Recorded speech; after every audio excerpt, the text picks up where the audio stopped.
அனைவருக்கும் என் முதற்கண் வணக்கங்கள். இந்த வாய்ஸ் மீடியா தமிழ் என்று சொல்லக்கூடிய யூடியூப் சேனல் மூலியமாக மகாபாரதம் என்று சொல்லக்கூடிய மிகப்பெரிய காவியத்தை பற்றி உங்களுக்கு கதையாக கூறலாம் என்று வந்துள்ளேன். உங்களுடைய ஆதரவும் ஆசியும் இந்த சிறியோனுக்கு என்றும் தேவை. இந்த மகாபாரத காவியம் யாரால் உருவானது, இந்த காவியத்தை யார் எழுதினார் என்பதை பற்றி முதலில் நாம் அறிந்து கொள்ள வேண்டும். பராசர ரிஷிக்கும் பரிமளகந்தி அம்மையாருக்கும் மகனாக பிறந்த வேதவியாசர் கூற விநாயகப் பெருமான் இந்த மகாபாரத காவியத்தை எழுதினார். விநாயகரை நாடிய வேதவியாசர், விநாயகப் பெருமானே, மகாபாரதம் என்று சொல்லக்கூடிய மிகப்பெரிய காவியத்தை நான் கூறுகிறேன், அதை நீங்கள் எழுத வேண்டும். நான் கூறும் வேகத்திற்கு நீங்கள் எழுத வேண்டும் என்று வியாசர் கேட்டுக்கொள்ள விநாயகர் என்ன செய்தாராம், நான் எழுதும் வேகத்திற்கு நீங்கள் கூற வேண்டும் என்று தெரிவித்தாராம். அதற்கு வியாச பெருமான் கூறினாராம், நான் சொல்லும் செய்யுளுக்கு நீங்கள் பொருள் உணர்ந்து எழுத வேண்டும் என்று தெரிவித்தாராம்.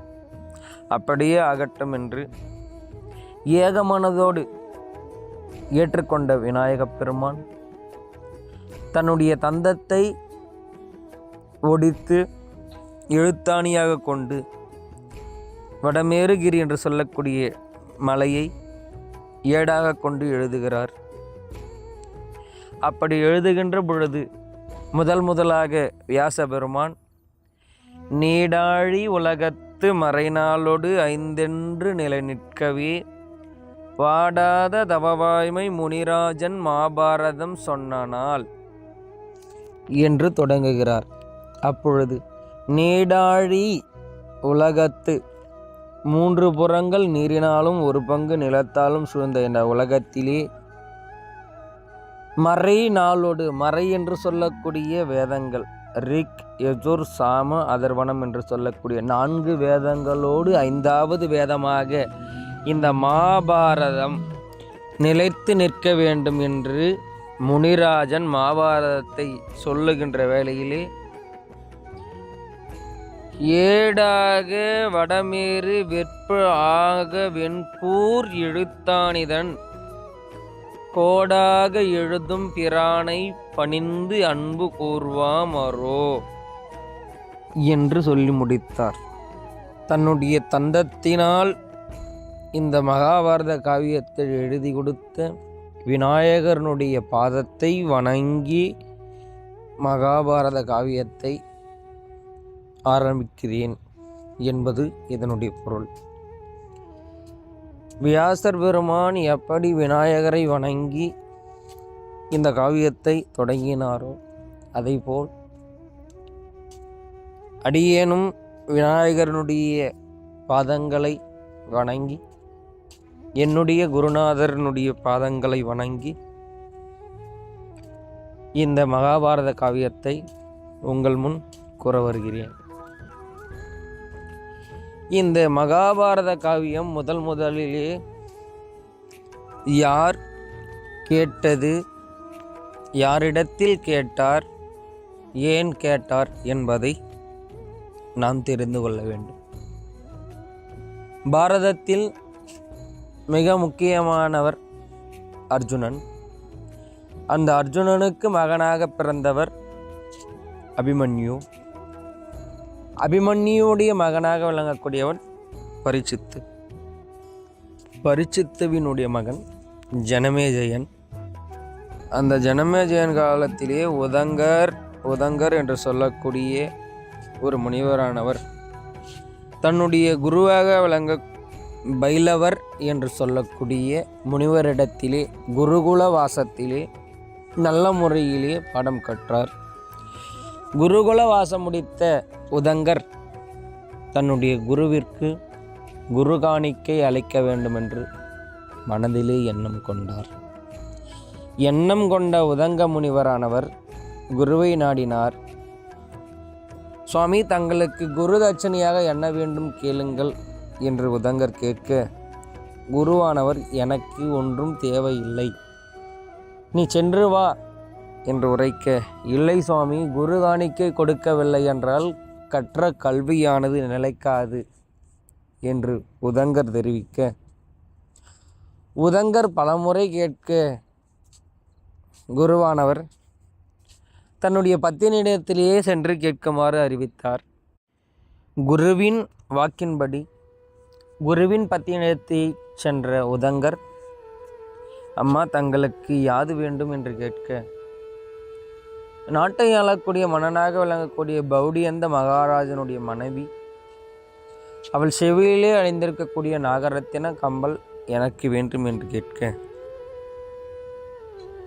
அப்படியே ஆகட்டும் தாயே, சில காலம் அவகாசம் வேண்டும் என்று உதங்கர் தெரிவித்தார். அந்த தாய் குறிப்பாக அந்த செவியிலே உள்ள கம்பலை கேட்பதற்கு காரணம், எவர் ஒருவர் அந்த கம்பலை அணிந்துள்ளாரோ எதிரியினுடைய கண்களுக்கு அந்த கம்பலை அணிந்திருக்கக்கூடிய நபர் தென்பட மாட்டார். இதனால் அந்த தாய் குறிப்பறிந்து அந்த ஆபரணத்தை கேட்க உதங்கரும் விடை பெற்றார். பௌடியந்த மகாராஜனுடைய அரண்மனையை நாடினார். மன்னனை வணங்கி மன்னனுக்கு ஆசி கூறி, தான் கேட்கும் பொருள் எதுவாயினும் தருவாயா என்று மன்னனிடத்திலே வினவி, மன்னனும் அதற்கு சம்மதித்து, பிறகு மன்னனுடைய பத்தினி, நாட்டின் ராணியாக விளங்கக்கூடியவள், தன் செவியிலே அணிந்திருந்த நாகரத்தின கம்மலை கொடுக்கும் வேளையிலே அப்படி என்ன தெரிவித்தாராம், இந்த கம்பலை கொண்டு செல்லும் வேளையிலே எங்கேயும் வைத்து விடாதீர்கள், அப்படி மறந்து வைத்து விட்டீர்களானால் இதை களவாட எந்த நேரம் காத்து கொண்டிருக்கிறான் நாக உலகத்தைச் சேர்ந்த தச்சகன் என்று தெரிவித்தாராம். அப்படியே ஆகட்டும் தாயே என்று பெற்றுக்கொண்ட உதங்கர் குரு பத்தினியை நாடி செல்லும் வேளையிலே அந்தி மாலை பொழுதானது. சந்தியாவந்தனம் செய்ய வேண்டும் என்று நதிக்கரை சென்ற உதங்கர் கரத்திலே இருந்த கம்பலை கரையிலே வைத்து சந்தியாவந்தனம் செய்ய சென்ற நேரத்திலே நாகலோகத்திலே இருந்து வேக வேகமாக வந்த தச்சகனானவன் அந்த கம்பலை களவாடி நாகலோகம் சென்றான். தச்சகனை பின்தொடர்ந்து உதங்கரும் சென்றார். நாகலோகம் அடைந்த பிறகு நாகலோகத்திற்குள்ளே செல்ல முடியாமல் உதங்கர் தட்டு தடுமாறி நிற்கின்ற நேரத்திலே ஆண்டவா, இது என்ன பெரிய சோதனை, குருவினுடைய பத்தினி சாபத்திற்கு ஆளாகி விடுவேனே, கொடுத்த வாக்கை காப்பாற்ற முடியாத பாவி ஆகிவிடுவேனோ என்று மனதிலே கலக்கம் கொண்ட உதங்கர் ஆண்டவனை கோரி நினைத்து மனதை வருந்தும் வேளையிலே திடீரென்று ஒரு புறவையானது அங்கே தோன்றியது. அசரீர் வாக்கு போல் உரைத்தது. அந்த குதிரையினுடைய செவியே உன் வாயை வைத்து ஊதினால் இந்த உலகத்திலே மிக சத்தத்துடன் இடி எனது இடிக்கும் என்று தெரிவிக்க, அவ்வாறு உதங்கர் செய்தார். பெருத்த இடியானது இடித்தது. இடி மின்னலுக்கு அஞ்சிய நாகக்கூட்டங்கள் அனைவரும் ஓடி வந்தனர்.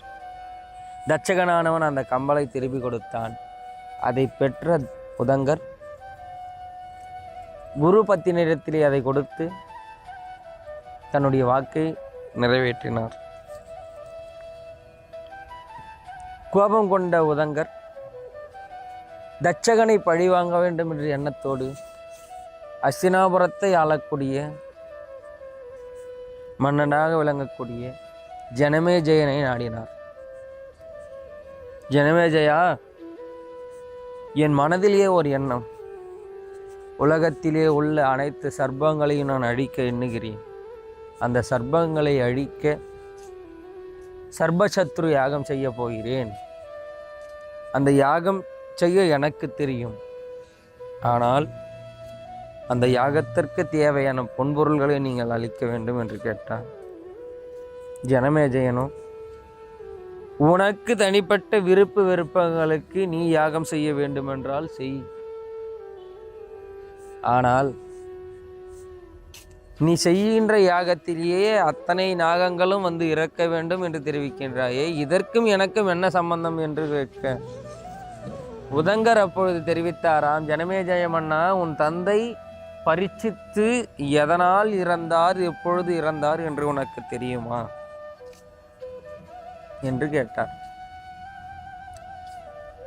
அப்பொழுது உதங்கர் தெரிவித்தாராம், உனது தந்தை பரீட்சித்து மன்னனானவன் காட்டிற்கு வேட்டைக்கு செல்லுகின்ற நேரத்திலே ஒரு மானை கண்டு அந்த மானை துரத்தி சென்றாராம். அந்த மானை துரத்தி செல்லும் வேளையிலே அந்த மானானது நீண்ட நெடிய தூரம் ஓடி சென்றது. மானானது மறைந்த வேளையிலே மன்னனானவன் எப்படி அந்த காட்டை விட்டு வெளியேற வேண்டும் என்று தெரியாமல் தடுமாறி நிற்கும் வேளையிலே அங்கே சமிகர் என்று சொல்லக்கூடிய முனிவரானவர் தன்னை மறந்து, தன்னிலை மறந்து, அப்படி ஆழ்ந்த தியானத்தில் உடலானது எந்த நிலையிலே உள்ளது என்பது கூட தெரியாத அளவிற்கு சாமி வழியாக ஒரு மான் ஓடி வந்ததே கண்டீராய் என்று கேட்டான். அதற்கு பதிலளிக்காத சமிகரை கண்டு கோபமடைந்த பரீட்சித்து, என்னை ஒரு நாட்டு மன்னன் என்று பாராமல் இந்த முனிவன் அவமதித்து விட்டான் அல்லவா, இவனை நான் அவமானம் செய்ய வேண்டும் என்று மனதிலே எண்ணம் கொண்டு அங்கே அருகிலே இறந்து கிடந்த சர்ப்பம் என்று சொல்லக்கூடிய ஒரு பாம்பை எடுத்து முனிவனின் கழுத்திலே போட்டு இவனை நான் அவமதித்தேன் என்று மனதிலே எண்ணி அங்கிருந்து சென்று விட்டான். இதை அறிந்த சம்மிகரனுடைய மகன் கோபம் கொண்டு, தன் தந்தையை அவமதித்தவனை நான் சும்மா விடமாட்டேன் என்று கோபம் கொண்டு இன்றிலிருந்து 7 நாள் கழித்து தச்சகன் என்று சொல்லக்கூடிய சர்ப்பத்தால் அவன் உயிர் போக வேண்டும் என்று சாபம் கொடுத்தார். இதை அறிந்த சமிகர் மன்னனின் உயிரை காக்க தன்னுடைய சீடர்களிடத்திலே உரைக்க, சீடர்கள் சென்று மன்னனிடத்திலே, உங்களை இன்று கழித்து 7வது நாள் சர்ப்பம் தீண்டப் போகிறது, உங்களை பாதுகாத்து கொள்ளுங்கள் என்று தெரிவித்தனர். அதை கேள்விப்பட்ட பரீட்சித்து மன்னனானவன் தனக்கு சர்ப்பத்தால் ஆபத்து இருப்பதை எண்ணி ஓர் உயர்ந்த கம்பத்தை உருவாக்கி அதன் மீது ஒரு மாளிகை அமைத்து தன்னை தனிமைப்படுத்தி கொண்டான். அப்பொழுது பரீட்சித்து ஒரு அறிவிப்பை வெளியிட்டான். தட்சகன் என்று சொல்லக்கூடிய நாகத்தால் தனக்கு ஆபத்து இருப்பதால் எவர் ஒருவர் தன் உயிரை காக்கிறாரோ அவருக்கு 50,000 பொற்காசுகள் வழங்கப்படும் என்று பறைசாற்றினார். இப்படியாக 1, 2 என்று 6 நாள் கழித்து 7வது தினமானது. நாட்டிலே உள்ள அனைத்து வைத்தியர்களும் மருத்துவர்களும் அரண்மனையை நாடினர். அப்பொழுது அரண்மனையை நோக்கி தட்சகனானவன் ஒரு அந்தணர் உருவெடுத்து வந்தான். அதே வழியாக காசிபர் என்று சொல்லக்கூடிய முனிவரும் வந்தார். காசிபரை கண்ட தட்சனானவன், காசிப முனிவரே, எங்கே செல்கிறீர் என்று கேட்டான். தட்சகன் என்று சொல்லக்கூடிய நாகத்தால் மன்னன் பரீட்சித்துக்கு ஆபத்து என்று பறைசாற்றியுள்ளாரே, அது உனக்கு தெரியாதா என்று கேட்க, அது எனக்கு தெரியும், தாங்கள் எங்கே செல்கிறீர் என்று கேட்டார் அந்தணூரிலிருந்தே தட்சகன். அதற்காகத்தான் செல்கிறேன் நானும் என்று தெரிவித்தார். அப்படியா, தங்களால் அது முடியுமா என்று தட்சகன் கேட்க, காசிபர் தெரிவித்தாராம், என்னால் மட்டும்தான் முடியும், வேறு எவராலும் முடியாது என்று தன் மீது கொண்ட நம்பிக்கையால் உரைத்தார். இதுவரை நீங்கள் தட்சகனை பார்த்துள்ளீரா என்று அந்தணர் உருவிலே இருந்த தட்சகன் கேட்க, காசிபரோ நான் இதுவரை பார்த்ததில்லை என்று தெரிவித்தார். அப்படியானால் நான் தான் அந்த தட்சகனை தெரிவித்தார். உன்னால் முடிந்தால் இதோ உயர்ந்து படர்ந்து விரிந்த இந்த ஆல விருட்சத்தை என் விஷம் கொண்டு தாக்குகிறேன். உன்னால் முடிந்தால் இதை உயிர் கொடுத்து எழுப்பு என்று தெரிவித்தாராம். அப்படியே தட்சகன் தன் கொடூர விஷத்தை கொண்டு அந்த விருட்சத்தை தாக்க அந்த விருட்சமானது அங்கே பஸ்வமானது. இதை கண்ட காசிவ முனிவர் தன் கரத்திலே இருந்த மருந்திலே இருந்து தன் முழு சக்தியை கொண்டு உருவாக்கிய அந்த சக்தியை மருந்தை அந்த பஸ்மமான விருட்சத்தின் மீது தெளிக்க விருட்சமானது முன்பை விட பல்மடங்கு தழைத்து ஓங்கி நின்றது. இதை கண்ட தட்சகனானவன் மனதிலே அச்சம் கொண்டான். நாம் தீண்டினாலும் இவன். ஒரு அருமையான மாம்பழமானது இருந்தது. அந்த மாம்பழத்தை கண்டு அந்த மாம்பழத்திலே தச்சகனானவன் உள்ளே சென்று மறைந்து கொண்டான். பழக்கொடியானது பரீட்சித்துவை சென்றடைந்தது. பரீட்சித்த மன்னவன் அதிக பசியோடு ஆவலாக காத்துக்கொண்டிருக்கிறான். அனைத்து பழங்களையும் நிராகரித்து அந்த தச்சகன் ஒளிந்திருக்கக்கூடிய குறிப்பாக அந்த மாங்கனி கரத்திலே எடுத்து என்ன இது விசித்திரமாக இருக்கிறது என்று அதை எடுத்து நுகர்ந்து பார்க்கும் வேளையிலே அதிலே ஒளிந்து இருந்த கொடிய விஷத்தை கொண்ட தச்சனானவன் மன்னனை தீண்ட பரீட்சித்துவானவன் அங்கே இருந்தான். இப்படிதான் உன்னுடைய தந்தை பரீட்சித்து அந்த தச்சகனால் இறந்தார். ஆகையால் அந்த தச்சகனை நான் கொல்ல வேண்டும். தச்சகனை மட்டுமல்ல, அந்த சர்ப யாகம் செய்து சர்ப இனங்களையே நான் அழிக்க வேண்டும் என்று உதங்கர் கூற, ஜனமேஜயனும் எதிரிக்கு எதிரி நண்பன், ஆகையால் உனக்கு நான் உதவி செய்கிறேன் என்று இருவரும் சேர்ந்து அந்த சர்ப சத்ரு யாகத்தை தொடங்கினார்கள். யாகமானது தொடங்கிய பிறகு இந்த உலகத்திலே உள்ள அனைத்து சர்ப கூட்டங்களும் தானாக வந்து அந்த யாகத்திலே விழுந்து ஒவ்வொன்றாக தன் உயிரை மாய்த்து கொள்கின்ற நேரத்தில் இந்த சர்பங்களுக்கெல்லாம் தங்கையாக ஒரு சர்பம், அந்த சர்பத்தினுடைய மகனாக விளங்கக்கூடியவன், தச்சகனை போல எந்த நேரத்திலும் எந்த உருவ வேண்டுமானாலும் எடுக்கக்கூடிய ஒரு வல்லமை சக்தி படைத்தவன். அவன் அந்தணன் உருவிலே சென்று ஜனமேஜயன் மன்னிடத்திலே சென்று, மன்னா, நீ செய்வது அநியாயம். ஒருவன் செய்த தவறுக்காக அந்த இனத்தையே நீ அழிக்க நினைப்பது தவறு. யாகத்தை நிறுத்தி என்று கூறினான். உடனே ஜனமேஜய மன்னனும் யாகத்தை நிறுத்தினான். அந்த நேரத்திலே அங்கே எழுந்தருளிய வேதவியாசர், ஜனமேஜய மன்னா, உன் தந்தையானவர் இறந்தது விதிவசத்தால் தான். தன்வினை தன்னை சுடும் என்பார்கள். அவன் செய்த அறியா தவறு அவன் உயிருக்கு ஆபத்தாய் விதியாய் வந்து முடிந்தது என்று தெரிவித்தார். அப்படியா, விதி வலியது என்று உரைக்கின்றீரே, அப்போ விதியை மதிகொண்டு வென்றிருக்கலாமே என்று ஜனமேஜயன் கூறினான். அப்பா, விதியை மதியால் வெல்லலாம், ஆனால்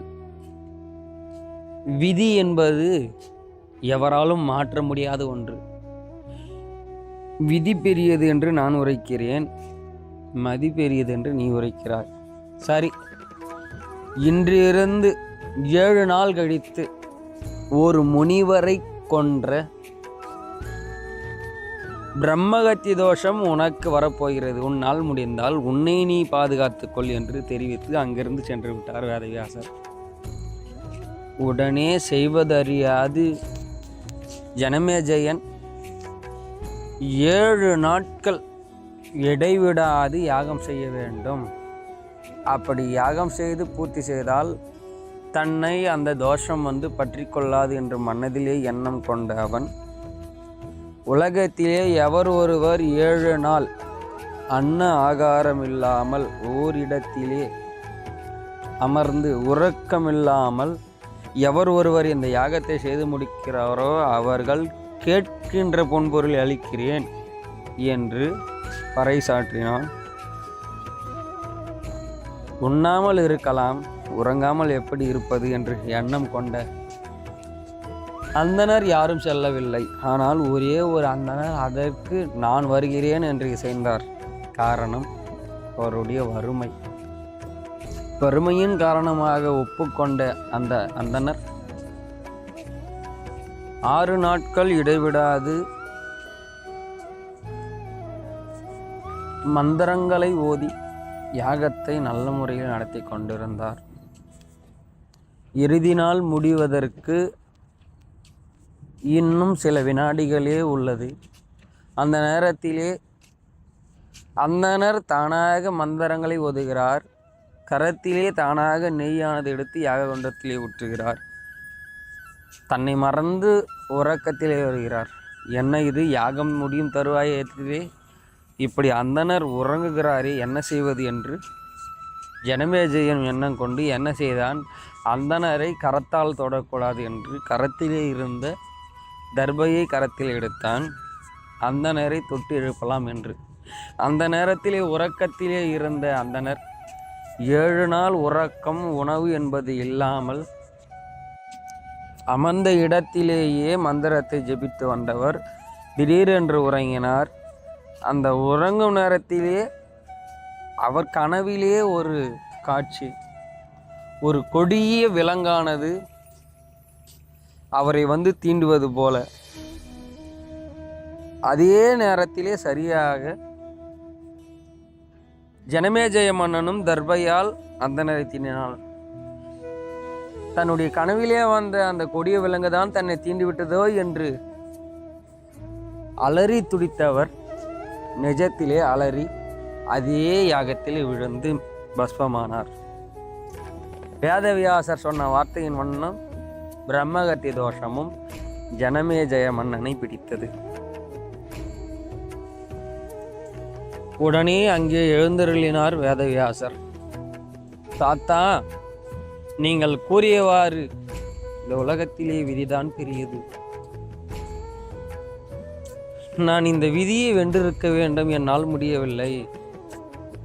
இந்த பிரம்மகத்தி தோஷம் தீர நான் என்ன செய்ய வேண்டும் என்று கேட்க, ஆதி நாள் முதல் இது நாள் வரையந்தும் உன்னுடைய மூதாதையர்கள் யார் யார் எப்படி பிறந்தார், எப்படி வளர்ந்தார், இந்த மகாபாரதம் எப்படி உருவானது என்ற இந்த மகாபாரத காவியத்தை நீ முழுமையாக கேட்பாயானால் இந்த பிரம்மகத்தி தோஷமானது உனக்கு நீங்கும் என்று வேதவியாசர் கூறினார்.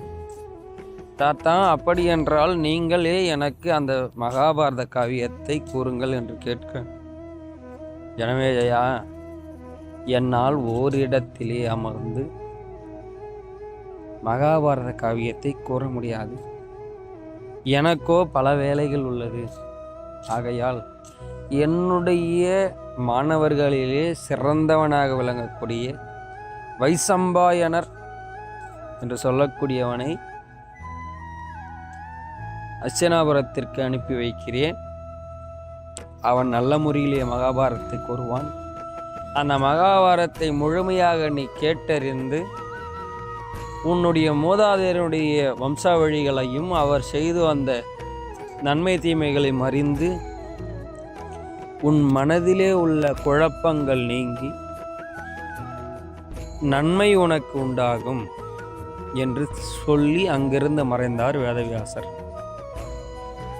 உடனே வைசம்பாயனர் அச்சனாபுரத்துக்கு விரைந்தார். அவருக்கென்று அரசனுக்கு நிகரான சரியாசனம் அமைத்தார்கள். நாட்டில் உள்ள அனைத்து பிரஜைகளும் ஜனமேஜயன் மன்னனோடு வைசம்பாயனர் அமர்ந்திருக்கக்கூடிய அந்த பீடத்தின் பெயர் வியாசர் பீடம் என்று உரைப்பார். அந்த வியாசர் பீடத்திலே வியாச பகவானை வணங்கி ஜனமேஜய மன்னனானவர் மகாபாரத காவியத்தை முதலாக ஜனமேஜய மன்னனுக்கு சொல்ல ஆரம்பிக்கிறார். அதைப்போல் அடியேனும் எனக்கு தெரிந்தவாறு என் அறிவுக்கு எட்டியவாறு உங்களுக்கு இந்த வாய்ஸ் மீடியா தமிழ் சேனலின் மூலம் உங்களுக்கு ஒவ்வொரு பாகமாக இனி கூறுகிறேன். தொடர்ந்து ஆதரவு தாருங்கள். நன்றி, வணக்கம்.